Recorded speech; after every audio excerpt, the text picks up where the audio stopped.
दोस्तों, किसी के भी मन की बातें जानने के लिए 3 तरीके होते हैं, लेकिन इन तीनों तरीकों को समझना अति आवश्यक है। यदि आप इन तीनों तरीकों को समझ लेते हैं तो आप किसी के भी मन की बातें बड़ी ही आसानी से जान सकते हैं, समझ सकते हैं। तो चलिए इसे एक बुद्ध कहानी के माध्यम से समझते हैं कि किस तरह से आप दूसरों की मन की बातें जान सकते हैं, समझ सकते हैं। बहुत समय पहले की बात है। एक छोटा सा गांव था। उस गांव में 2 भाई रहा करते थे। बड़ा भाई अंधा था, जिसके कारण वो हमेशा घर पर ही बैठा रहता था, और छोटा भाई खेती किया करता था। लेकिन खेतों में अधिक जानवर आने से पूरी फसलें नष्ट हो जाती थीं, जिस कारण छोटा भाई बहुत परेशान हो चुका था। तभी उसे एक तरकीब सूझी। एक दिन उसने सोचा, खेतों में से इन जानवरों को भगाने के लिए क्यों ना मैं अपने बड़े भाई की मदद लूं।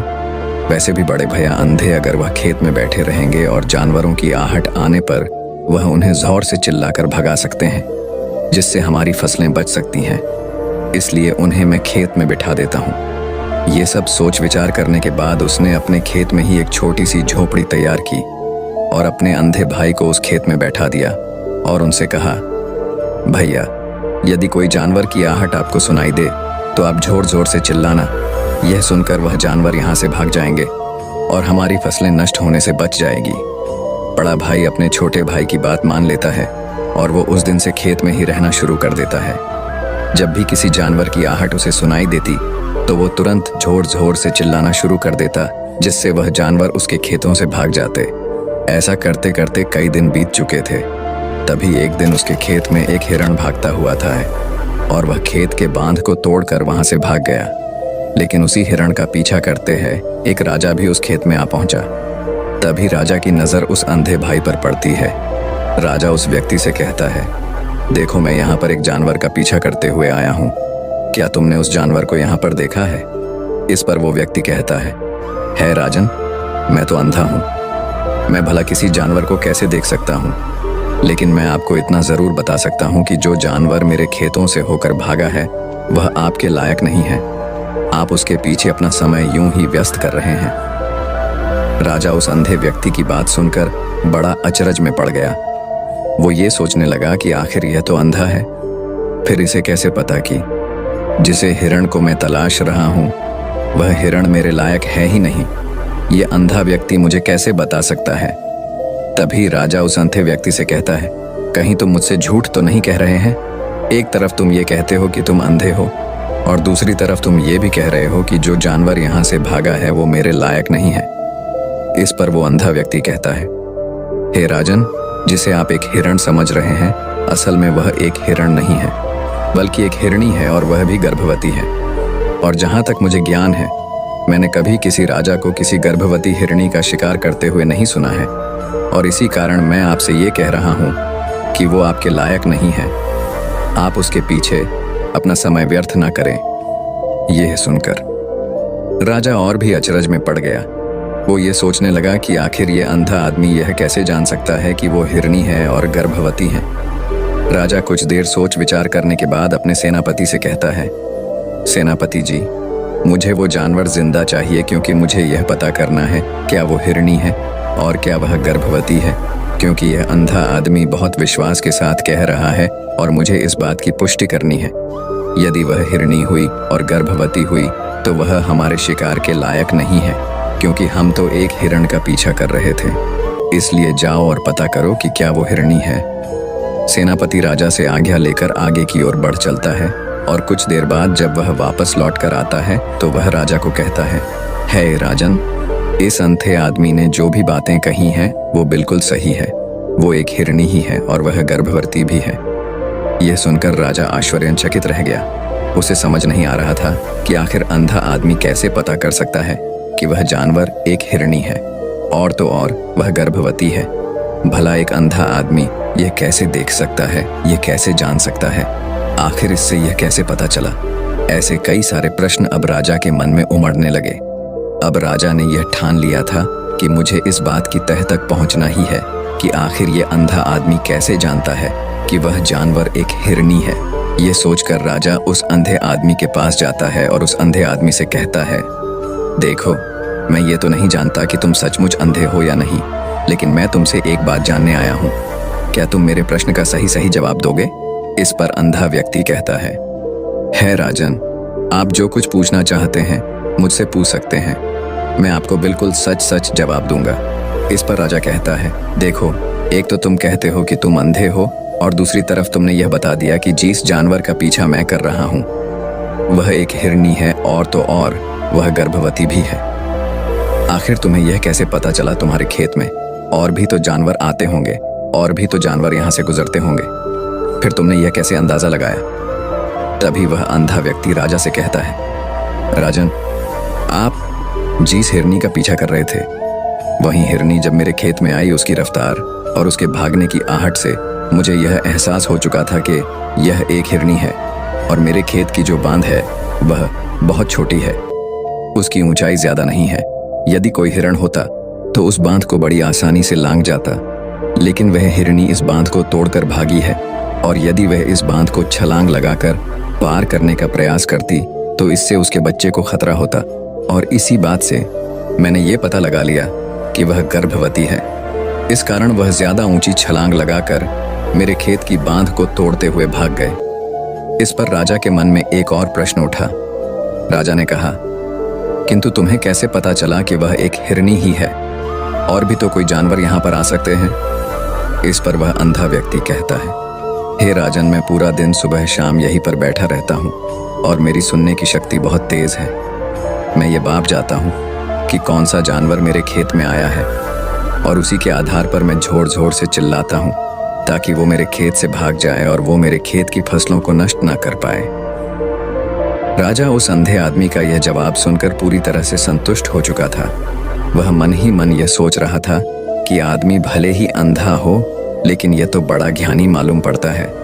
इस आदमी से कुछ ना कुछ तो काम निकलवाना ही चाहिए। यह विचार लिए हुए राजा वहां से वापस अपने महल की ओर लौट जाता है। राजमहल पहुंचते ही राजा उस अंधे व्यक्ति से कहता है, आप तो बड़े ज्ञानी व्यक्ति हैं, आपको किसी भी बात का पता बड़ी आसानी से चल जाता है। आज मैंने आपको यहाँ पर इसलिए बुलाया है क्योंकि मैं आपसे ये जानना चाहता हूँ कि मेरी पत्नी पतिव्रता है या नहीं। इस पर वो अंधा व्यक्ति कहता है, हे राजन, यह कैसा प्रश्न हुआ? इस पर राजा कहता है, मैंने आपसे बिल्कुल उचित प्रश्न किया है, मुझे इस प्रश्न का उत्तर दीजिए। इस पर वो अंधा व्यक्ति कहता है राजन, ये सारी बातें जाने दीजिए।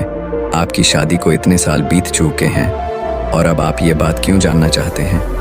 आपके मन में ऐसे प्रश्न क्यों उठ रहे हैं? इस पर राजा जिद करते हुए कहता है, देखिए, आपको मुझे इस प्रश्न का उत्तर तो देना ही होगा। यदि आप मुझे इस प्रश्न का उत्तर नहीं देंगे तो मैं आपको मृत्यु दंड दे दूंगा।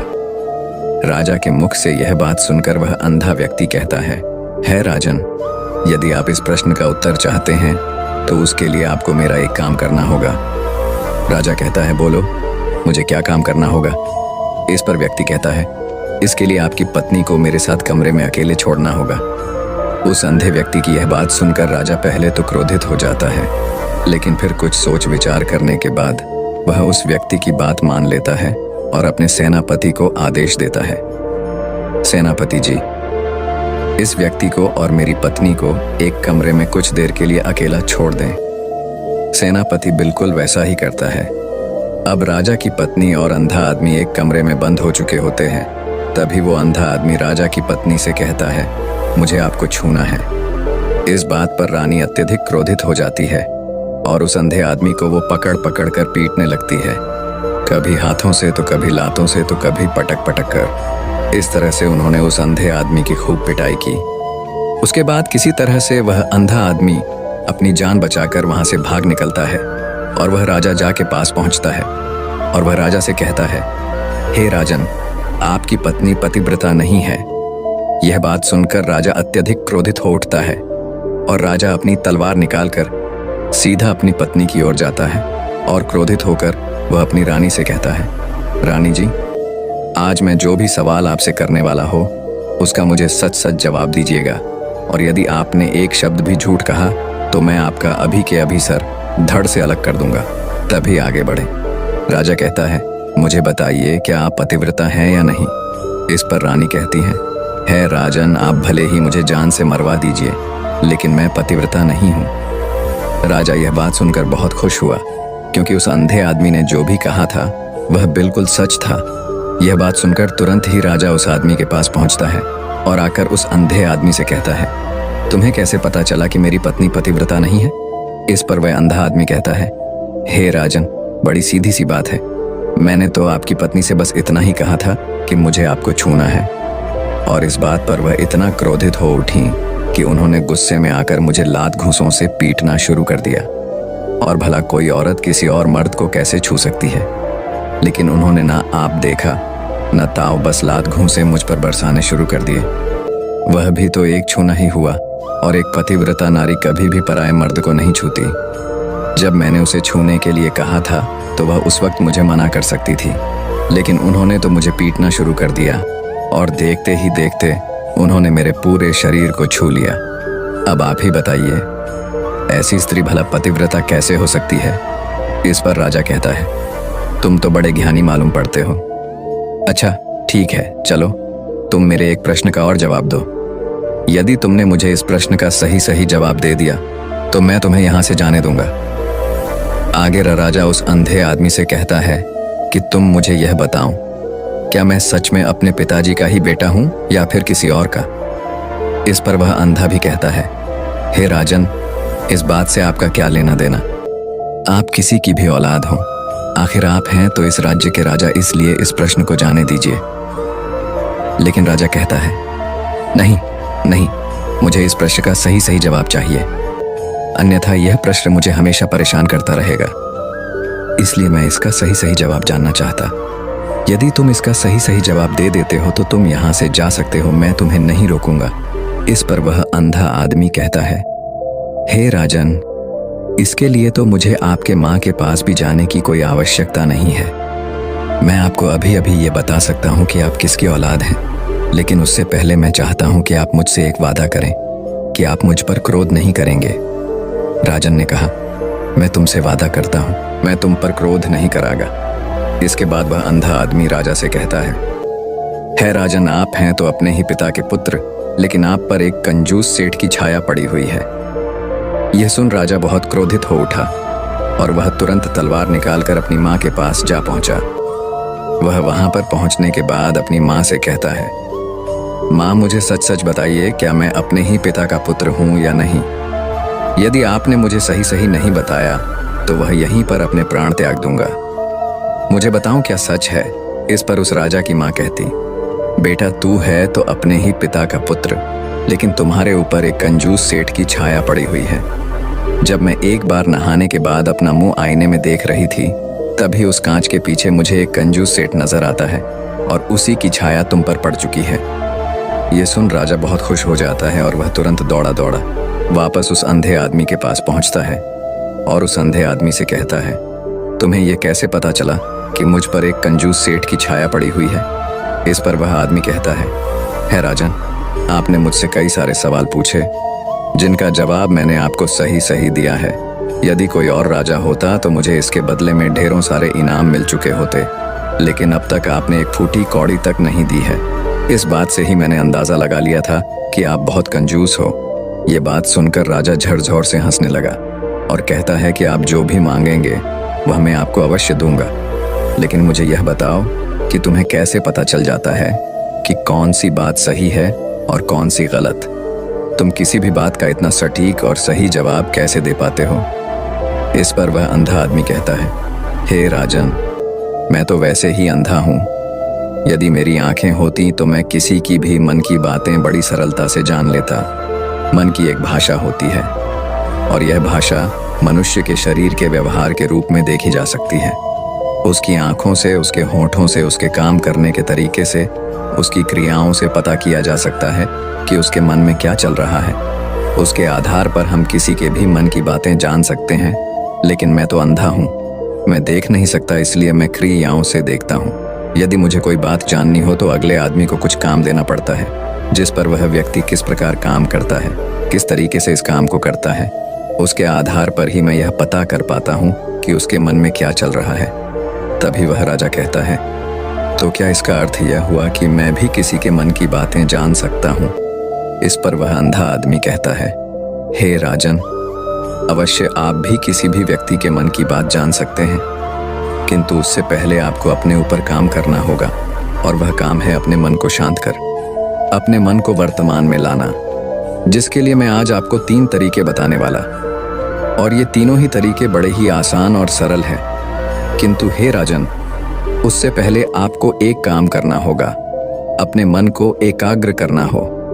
जब हम अपने मन को एकाग्र करते हैं, अपने मन को वर्तमान में लाते हैं, तो हम दूसरे के मन की बात जान सकते हैं, क्योंकि वह आदमी अरबी भी अपने मन में वर्तमान में ही सोच रहा है और हमें भी मन को वर्तमान में ही लाना होगा, तभी हम उसके मन की बातें जान सकते हैं। यदि हम अतीत में हुई घटनाओं के बारे में सोच रहे हैं, तो वह जो अगला आदमी वर्तमान में सोच रहा है, वर्तमान में अपने मन में बात कर रहा है, वह हम कैसे जान पाएंगे, क्योंकि हम तो अतीत की घटनाओं में डूबे हुए हैं। इसलिए किसी के भी मन की बात जानने के लिए सबसे पहले हमें हमारे मन को एकाग्र करना होगा, उसे वर्तमान में लाना होगा। आगे वह व्यक्ति राजा से कहता है, हे राजन, जो 3 तरीके मैं आपको बताने वाला हूँ, इन 3 तरीकों से बड़ी आसानी से किसी के भी मन की बातें जान सकते हैं। उसके बाद वह अंधा आदमी राजा से कहता है, हे राजन, जो सबसे पहला तरीका है वह है आंखों पर ध्यान देना। किसी व्यक्ति से बात करते वक्त उसकी आंखों में देखना, उसकी आंखों पर ध्यान देना, जो सबसे ज्यादा जरूरी है, क्योंकि आंखें बोलती नहीं पर बहुत कुछ कह जाती है। यदि हम किसी व्यक्ति की आंखों के इशारों को समझना सीख जाए, हम यह जान पाएंगे कि व्यक्ति के दिमाग में क्या चल रहा है, वो क्या सोच रहा और अभी वह क्या करने वाला। मेरे पास आंखें नहीं, लेकिन मैंने अपने गुरु से यह विद्या सीखी है, क्योंकि बहुत सालों पहले मेरे पास आंखें थीं और मैं उस वक्त लोगों के मन की बातें केवल उनकी आंखों से ही जान लेता था।